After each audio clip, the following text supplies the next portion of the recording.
अस्सलाम वालेकुम। आज का जो हमारा टॉपिक है वो है tabular form of simplex method या अलजेब्राइक मेथड। तो ये है हमारे पास एग्जांपल जिसमें हमें ऑब्जेक्टिव फंक्शन दिया हुआ है z is equal to 5x1 plus 4x2 और उसके अलावा हमें कांस्टेंट दे दिए हैं 6x1 plus 4x2 less than equal to 24, x1 plus 2x2 less than equal to 6, minus x1 plus x2 less than equal to 1, x2 less than equal to and x1 and x2 हमारे पास positive है। तो solution start करते हैं। सबसे पहले तो हमने इसके अंदर क्या इंट्रोड्यूस कराने होते हैं, हमने स्लैक और सरप्लस वेरिएबल इंट्रोड्यूस कराने होते हैं। वो किस लिए स्टेप 1 जो है हमारा इसके अंदर है कि हमने देखना होता है कि जो हमारे वेरिएबल्स हैं x1 x2 हमारे पास पॉजिटिव हैं और उसके अलावा हमारे पास जो कांस्टेंट है 24, 6, 1, 2 ये हमारे पास पॉजिटिव होने चाहिए। ठीक है, उसके बाद अब हमने क्या करना है कि ये इन इनइक्वलिटीज़ को हमने इक्वेशंस में कन्वर्ट करना है। तो किस तरीके से करते हैं, तो 6x1 plus 4x2 less than equal to 24 है, लेस दैन है तो इसका मतलब हमारे पास आएगा स्लैक वेरिएबल प्लस S1 जो है हमारा वो स्लैक वेरिएबल होगा इज इक्वल टू 24। अगर ये ग्रेटर देन होता तो हमारे पास सरप्लस वेरिएबल आ जाना था, यानी कि उसमें क्या होना था, सिर्फ हमने प्लस की जगह माइनस कर देना था।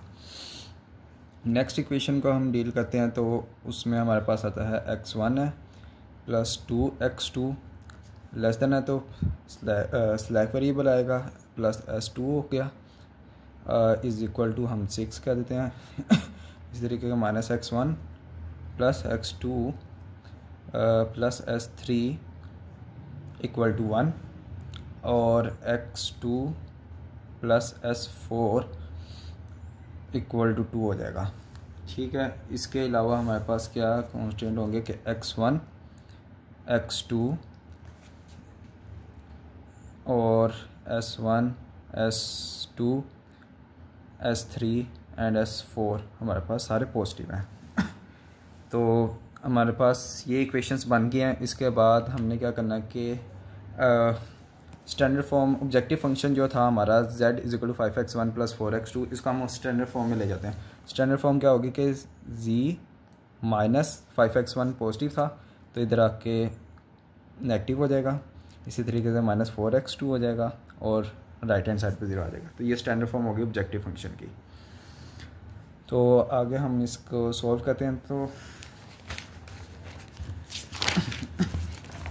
सबसे पहले तो हमने देखना कि हमारे पास बेसिक वेरिएबल्स कौन से हैं। तो बेसिक वेरिएबल्स निकालने के लिए हम देखेंगे कि जो हमारे पास एक्चुअल वेरिएबल्स थे ना x1, x2 इनको हम नॉन बेसिक कंसीडर कर लेंगे और इनकी वैल्यूज़ हम पुट कर देंगे 0 इक्वेशंस में और वहाँ से देखेंगे कि कौन से ऐसे वेरिएबल हैं जिनकी नॉन ज़ीरो वैल्यूज़ आ रही हैं। तो अगर हम कंसीडर कर लेते हैं non basic variables x1, x2 तो हम क्या करेंगे कि x1 is equal to 0, x2 is equal to 0 put करेंगे हम इक्वेशंस में जो हमने अभी बनाई हैं। तो उसके अकॉर्डिंग अगर x1 यहाँ पे 0 है, x2 है, ये 0 है तो S1 हमारे पास 24 आ रहा है। इसी तरीके से ये दोनों भी 0 हो जाएंगे, S2 6 आ जाएगा, ये दोनों भी 0 है, S3 1 आ गया और इसी तरीके से ये 0 S4 हमारे पास 2 आ जाएगा। तो ये वैल्यूज़ हम लिख लेते हैं।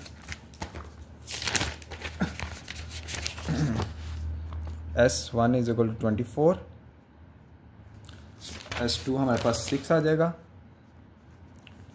S3 हमारे पास आ रहा था 1 और S4 जो है वो हमारे पास आ रहा था 2।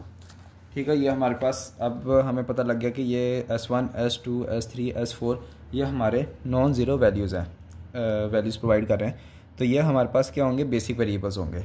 x1, x2 हमारे पास नॉन बेसिक वेरिएबल्स हैं और ये 4 जो है हमारे पास S1, S2, S3, S4 ये हमारे पास बेसिक वेरिएबल्स हैं। इस तरीके से हमें पता चल जाएगा कि कौन से बेसिक वेरिएबल्स हैं या नहीं है। अगर इनकी वैल्यूज़ हमारे पास नेगेटिव आ जाती तो इसका मतलब हम इनफीसिबल सोल्यूशन की तरफ जाएंगे, यानी कि अभी तो पॉजिटिव है तो इसका मतलब हमारा जो सोल्यूशन होगा वो फीसिबल सोल्यूशन होगा। अगर इनमें से किसी की वैल्यू नेगेटिव आ जाती तो वो इनफीसिबल सोल्यूशन की तरफ चला जाएगा। तो उस क्वेश्चन को सॉल्व करने के लिए हम नेक्स्ट लेक्चर्स में देखेंगे कि किस तरीके से सॉल्व करते हैं। उसके लिए 2 मेथड हैं, एम मेथड और टू फेस मेथड। उसके अंदर हम आर्टिफिशियल वेरिएबल्स इंट्रोड्यूस करा के देन हम उसको सॉल्व करते हैं। तो वो हम नेक्स्ट लेक्चर में देखेंगे किस तरीके से सॉल्व करते हैं। अभी इसको कंटिन्यू करते हैं। तो अब हमने क्या करना है कि हमने टेबल बनाना है। टेबल किस तरीके से बनाना है, सबसे पहले तो हमारे पास यहाँ पे आएगा, मैं यहाँ पे लिख देता हूँ बेसिक वेरिएबल्स वगैरह आ जाएंगे यहाँ पे।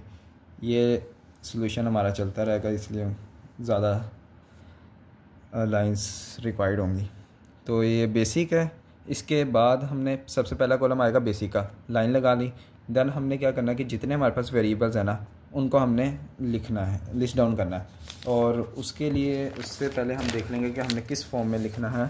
ठीक हो गया, यहाँ से हमें पता लग जाएगा क्योंकि x1 x2 आएगा, फिर s1 है, फिर s2 s3 s4। तो हम देख लेते हैं। सबसे पहले x1 है, देन x2 आएगा, देन हमारे पास आएगा s1, then s2, then s3 and s4। उसके बाद हम लाइन लगा देंगे। फिर देन हमने कॉलम बनाना है सॉल्यूशन का, और देन हमारे पास अगेन लाइन आएगी और हम यहाँ पर रेशो का कॉलम बना दिया। ठीक है, यह हमने टेबल बना दिया। तो बेसिक में सबसे पहले जो रो होगी वो होगी जी की, इधर लाइन लगा देंगे हम। देन उसके बाद हमारे पास बेसिक वेरिएबल्स कौन से थे, जो बेसिक वेरिएबल्स थे हमारे पास s1 s2 s3 s4। तो उनको हम लिस्ट डाउन कर देते हैं, s1 s2 s3 s4। ठीक है, देन अब हमने क्या करना है कि s1 की वैल्यू थी 24, तो सॉल्यूशन में हमने यहाँ पे 24 लिख दिया। s2 की थी 6 आ गया। s3 की थी हमारे पास 1, s4 की थी 2। ओके, अब हमने करना है कि z के कोफिशिएंट्स हमने लिखने हैं, यानी कि z जो हमने इक्वेशन बनाई नहीं थी स्टैंडर्ड फॉर्म में, हम लेके गए थे z को। z था हमारा -5x1 -4x2 = 0। तो अब हमने क्या करना है कि इसमें कोफिशिएंट क्या है, x1 का -5 है, x2 का -4 है, और बाकी जितने वेरिएबल्स होंगे उन सब का 0 होगा। तो वो हम देख लेते हैं। x1 का कोफिशिएंट था z में -5, यहाँ पे -4, और s1 s2 s3 s4 ये सारे 0 होंगे वहाँ पे, क्योंकि वेरिएबल्स नहीं थे और सोल्यूशन = 0 था ना राइट हैंड साइड पे, तो सोल्यूशन 0 था। इसी तरीके से अब हम s1 को देखेंगे। तो s1 की इक्वेशन हम देखते हैं, यानी कि ये इक्वेशन है s1 की। तो यहाँ पे x1 का कोफिशिएंट है 6, x2 का कोफिशिएंट है 4, s1 का 1 है, और बाकी जितने वेरिएबल्स होंगे उन सब उधर 0 आ जाएगा। और सोल्यूशन में हमने पहले ही 24 लिख दिया हुआ है। 6 x1 का था, x2 का 4, s1 का 1, बाकी जितने हैं वो सारे 0 होंगे। सोल्यूशन हमने ऑलरेडी लिख दिया हुआ। इसी तरीके से हम s2 की इक्वेशन देख लेते हैं। तो s2 में था x1 का 1 है, x2 का 2 है, s2 का 1 होगा, और 6 हमने पहले लिखा हुआ है, 1 and 2। x1 की जगह पे 1 आ गया, x2 की जगह पे 2 आ गया, s1 0 होगा, s2 हमारा 1 होगा, और बाकी जितने वेरिएबल 0 हैं। इसी तरीके से s3 देखते हैं। s3 का है -1 x के रिस्पेक्टिव, और x2 में 1 है, तो -1 1 s3 हमारा 1 होगा, बाकी जितने वेरिएबल्स हैं वो सारे 0 होंगे। इसी तरीके से s4 का देखते हैं। s4 में x2 का 1 है और s4 का 1 है, तो x2 का 1 है, s4 का 1 है, बाकी जितने वेरिएबल्स हैं उन सब का 0 कोफिशिएंट होगा। ठीक है, हमने ये लिस्ट डाउन कर लिया। ये जी ख़राब हो गया, तो ये हमने टेबल फिल कर लिया। अब सबसे पहले कंडीशंस हमने देखनी होती है कि जितने हमारे बेसिक वेरिएबल है ना, s1 s2 s3 s4, इनकी यहाँ पे ये जो हमने ये बेसिक वेरिएबल है s1 से लेकर s4 तक, इनका ये जो सारा कोफिशिएंट है ना, ये यहाँ पे वाली s1 s2 s3 s4 ये 0 होंगी। First condition.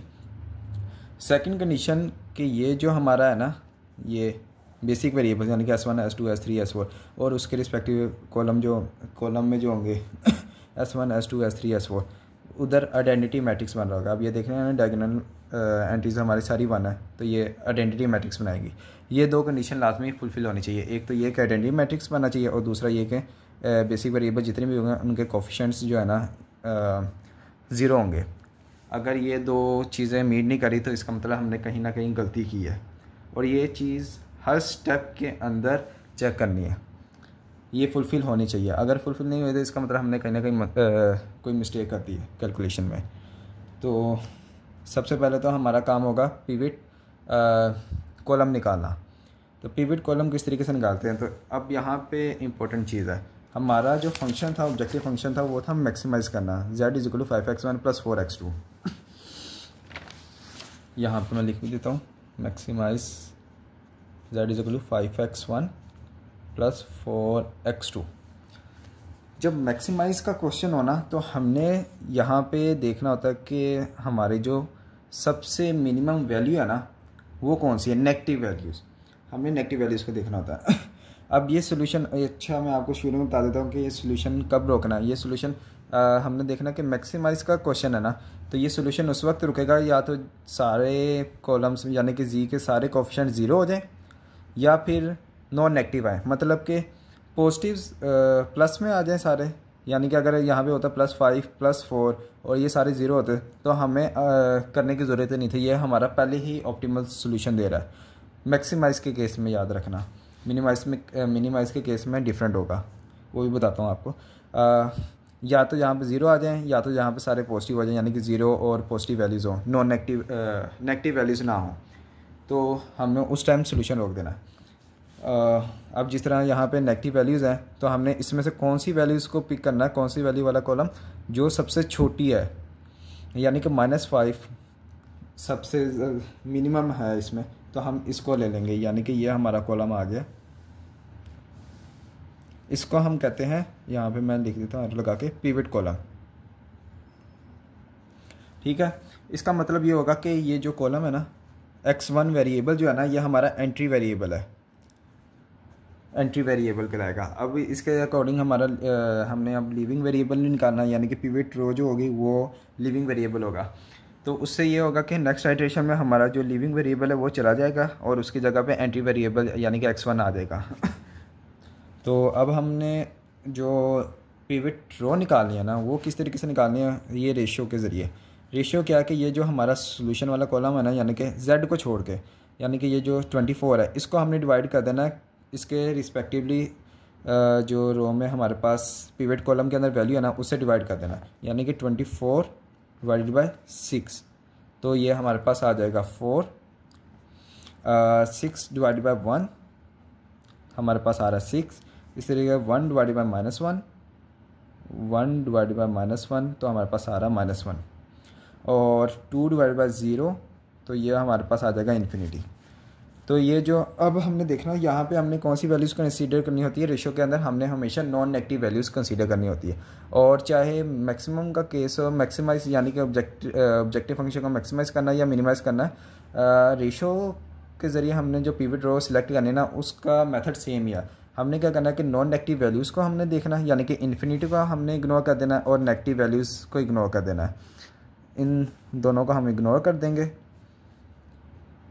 इग्नोर, और बाकी रह गया हमारे पास नॉन नेगेटिव वैल्यूज़ 2 है, 4 और 6। अब इसमें से कौन सी हमने लेनी होती है, जो मिनिमम हो, सबसे ज़्यादा मिनिमम हो। तो यानी कि ये जो है ना, ये एक तो नॉन नेगेटिव वैल्यूज़ को हमने इग्नोर कर देना और इन्फिनिटी को इग्नोर कर देना। इसके अलावा जो हमारे पास नॉन नेगेटिव वैल्यूज़ रह जाएंगे उसमें से हमने मिनिमम चूज़ करना है। ये दोनों केसेस में सेम रहेगा, मैक्सिमम का चाहे ऑब्जेक्टिव फंक्शन को मैक्सिमाइज़ करना हो या मिनिमाइज़ करना हो। इन दोनों में सिर्फ जो फ़र्क होता है ना, वो पिवट कॉलम सेलेक्ट करने का होता है। मैं आपको अभी बता देता हूँ। मैक्सिमाइज़ था इसलिए हमने मिनिमम वैल्यूज़ को कंसीडर किया है, नेगेटिव वैल्यूज़ में जो सबसे मिनिमम है, और उसका सॉल्यूशन स्टॉप करने का कब होगा मैक्सिमाइज़ का, कि जब यहाँ पे सारे या तो ज़ीरोज़ आ जाएं या तो नॉन नेगेटिव वैल्यूज़ आ जाएं, तब हमने रुकना है। अगर इन केस यहाँ पे मैक्सिमाइज़ ना होता, मिनिमाइज़ करना होता हमने फंक्शन को, ऑब्जेक्टिव फंक्शन को, तो फिर क्या होना था, फिर हमने क्या करना था कि फिर हमने नेगेटिव वैल्यूज़ को नहीं लेना था, हमने मैक्सिमम पॉजिटिव वैल्यूज़ को लेना था, और उसका यानी कि नेगेटिव 5 की जगह 5 लिखा होना चाहिए और 4 -4 की जगह 4 लिखा होता उसमें, तो हमने 5 मैक्सिमम वैल्यूज़ को कंसीडर करना था पिवट कॉलम के लिए। मिनिमाइज़ की केस की बात बता रहा हूँ। और वो स्टॉप कब होता, वो स्टॉप तब होता या तो सारे ज़ीरो हो जाते या तो ज़ीरो और नेगेटिव वैल्यूज़ आ जाती। यानी कि अगर ये सिनेरियो होता ना और मिनिमम ऑब्जेक्टिव फंक्शन होता, हमें आगे करने की ज़रूरत ही नहीं थी, वो पहले ही ऑप्टिमल था। और जबकि पिवट रो के लिए सेम मेथड ही है दोनों केस में। तो हमने देखा कि सबसे मिनिमम क्या है 4, तो यानी कि ये वाली रो सिलेक्ट होगी एज अ पिवट रो। इसको मैं यहाँ पे लिख देता हूँ पिवट रो, ठीक है। और ये जो जहाँ पे पिवट कॉलम और पिवट रो इंटरसेक्ट करती है ना, वो उस वाले एलिमेंट को हम कहते हैं पिवट एलिमेंट। यहाँ पे लिख देता हूँ पिवट एलिमेंट, ठीक है। तो आगे हम फर्दर प्रोसीड करते हैं। अब हमारे पास पिवट रो आ गया, पिवट कॉलम आ गया। अब इसमें से क्या था, x1 हमारा था एंट्री वेरिएबल और s1 जो होगा ना ये हमारा होगा लीविंग वेरिएबल। तो यहाँ पे लिखते हैं लीव वेरिएबल ये एंट्री वेरिएबल। x1 हमारा एंट्री वेरिएबल है, s1 हमारा लीविंग वेरिएबल है। यानी कि नेक्स्ट आइट्रेशन में अब हमने क्या करना है, नेक्स्ट आइट्रेशन में जब हम यहाँ पे सबसे पहले z आएगा, यहाँ पे लगाते हैं लाइन, ये नेक्स्ट आइट्रेशन है, z आएगा। उसके बाद s1 था, s1 हमारा लीविंग वेरिएबल है और x1 हमारा एंट्री वेरिएबल है। तो यानी कि s1 को हम रिप्लेस कर देंगे x1 के साथ।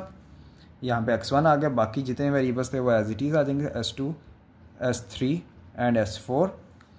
और यहाँ पे भी मतलब कि x1, x2, s1, s2 वो पहले ही लिस्ट डाउन है तो इसलिए लिखने की ज़रूरत नहीं है। तो हमने क्या करना है जो पिवट एलिमेंट है ना, अब हमने रो ऑपरेशंस अप्लाई करना है। अब क्या करना है कि यानी कि ये जो पिवट एलिमेंट है हमने ऐसा रो ऑपरेशन लगाना है कि यहाँ पे 1 आए। हमेशा हमने जो भी पिवट एलिमेंट होगा ना वहाँ पे 1 बनाना है। तो पिवट एलिमेंट इसको यहाँ पे 1 बनाने के लिए क्या है कि इस पूरी रो को हम 6 से डिवाइड कर दें तो यहाँ पे 1 आ जाएगा। तो हम वो करते हैं इसको, 6 डिवाइड बाई 6 1 आ जाएगा, 4 डिवाइड बाई 6 हमारे पास हो जाएगा 2/3। और इसी तरीके से अगर हम 1 डिवाइड बाई 1/6 आ जाएगा, बाकी यहाँ पे ज़ीरोस आ जाएंगे और 24/6 तो हमारे पास आ जाएगा 4। ठीक हो गया। अब हमें क्या करना है कि ये जब हमारा यहाँ पे पिवट एलिमेंट 1 बन गया, अब हमने क्या करना है, इस रो को यूज़ करते हुए हमने पिवट एलिमेंट के ऊपर और नीचे ज़ीरोस बनाने हैं, रो ऑपरेशन अप्लाई करें। यानी कि इस रो को अब यूज़ करके हमने s2 यहाँ पे 0 लेके आना, यहाँ पे 0 लेके आना, यहाँ पे ऑलरेडी 0 तो यहाँ इसको करने की ज़रूरत नहीं है, और यहाँ पे z वाली जगह पे भी 0 लेके आना है। यानी कि पिवट एलिमेंट के ऊपर और नीचे हमने अब ज़ीरोज़ लेके आने हैं। तो स्टार्ट करते हैं। अगर मैं बात करूँ कि s2 वाली रो को पहले कर लेते हैं, s2 और इसको देखते हैं, यहाँ पे 0 बनाना है। तो यानी कि इस रो को x1 वाली रो को मैं माइनस से मल्टीप्लाई कर दूँ और s2 के साथ s2 वाली रो में ऐड कर दूँ तो यहाँ पे 0 आ जाएगा। तो -1 + 1 0। इसी तरीके से -2/3 इसको सॉल्व कर लेते हैं। -2/3 + 2, -2/3 + 2 तो हमारे पास आ जाएगा 4/3। और यहाँ पे -1/6 आ जाएगा क्योंकि 0 है। यहाँ पे 1 ही आ जाएगा हमारे पास, और यहाँ पे 0, यहाँ पे 0, और यहाँ पे हम अप्लाई करेंगे 4 -4 है और +6 है तो यहाँ पे आ जाएगा 2 हमारे पास। इसी तरीके से अब s3 वाली रो का देखते हैं। यहाँ पे -1 है, यहाँ पे 1 है, x1 ही रहेगी ये रो हमारी फिक्स रहेगी। हमने इसके ज़रिए बाकी कॉलम में हमने ज़ीरोस बनाने हैं। तो हम सिंपली इसको x1 वाली जो रो है इसको और s3 वाली रो का हम ऐड कर देंगे तो यहाँ पे 0 आ जाएगा। -1 + 1 0। इसी तरीके से 2/3 + 1, 2/3 + 1 ये तो हमारे पास हो जाएगा 5/3। देन हमारे पास -1/6, यहाँ पे -1/6 है और s3 है तो हमारे पास आ जाएगा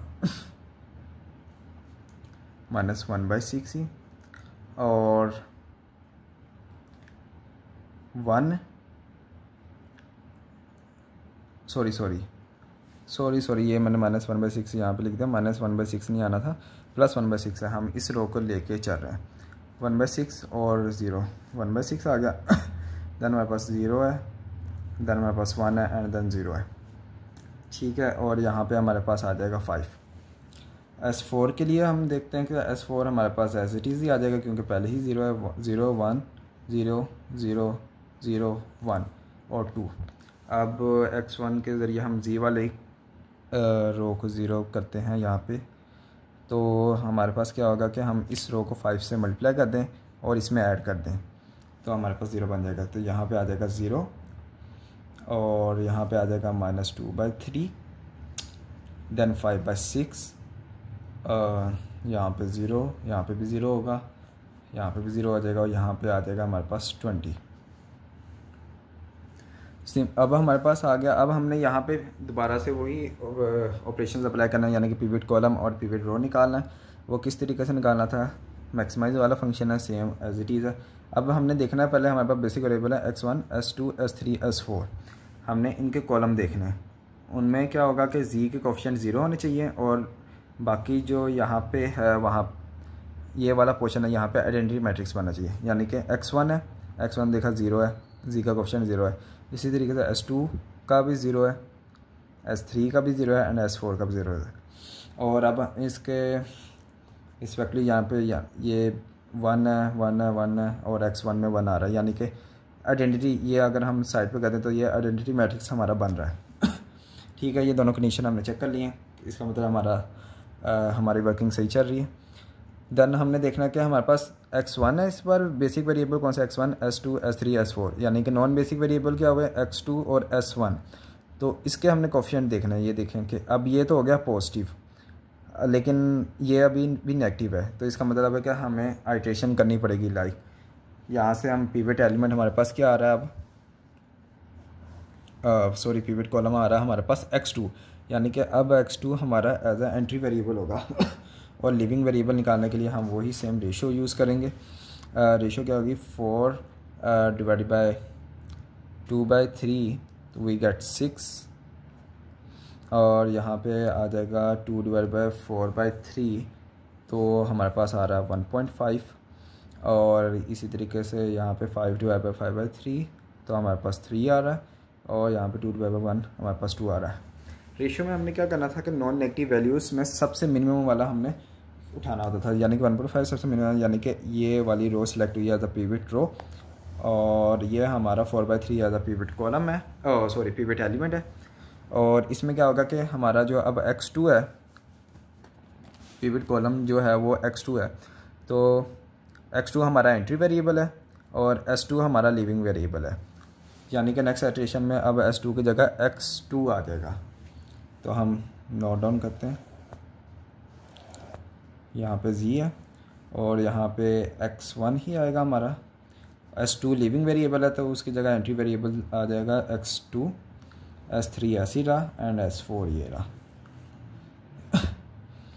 ठीक है। अब हमने क्या करना है कि हमारा जो पिवट एलिमेंट है ये, इसको हमने 1 करना है। वो हम इस तरीके से कर सकते हैं कि हम इस पूरी रो को 3/4 से मल्टीप्लाई कर दें, तो हमारा x ये थी ना 0 आ जाएगा, यहाँ पे आ जाएगा 1 और हमारे पास आ जाएगा -1/8, देन हमारे पास 3/4, देन हमारे पास 0 एंड 0 एंड 3/2 ठीक है। अब हमने इसके ज़रिए इस पूरे कॉलम में अपर साइड और लोअर साइड जितने भी एलिमेंट्स हैं उन सबको हमने ज़ीरो करना है। तो स्टार्ट करते हैं, सबसे पहले S4 को कर लेते हैं यहाँ पे 1 है, यहाँ पे भी 1 है, तो x2 माइनस S1 कर दें या S4 कर दें, या S4 माइनस हम कर देते हैं x2, तो हमारे पास 0 आ जाएगा। तो यहाँ पे आ गया 0, यहाँ पे भी 0 आ जाएगा। इसी तरीके से हमारे पास है -1/8 है, तो हम कर रहे हैं S4 minus S4 minus x2, तो यहाँ पे आ जाएगा 1/8 और यहाँ पे आ जाएगा -3/4 और देन 0 देन 1 एंड 1/2 सिंपल। और उसके बाद अब हमने बनाना है यहाँ पे 0 तो यहाँ पे 0 किस तरीके से बनेगा, यानी कि 1 है और यहाँ पे 5/3 है। तो मैं अगर x2 रो को -5/3 से मल्टीप्लाई कर दूँ और S3 रो में ऐड कर दूँ तो यहाँ पे 0 बन जाएगा मेरा। तो यहाँ पे ऑलरेडी 0 है और यहाँ पे भी 0 आ गया।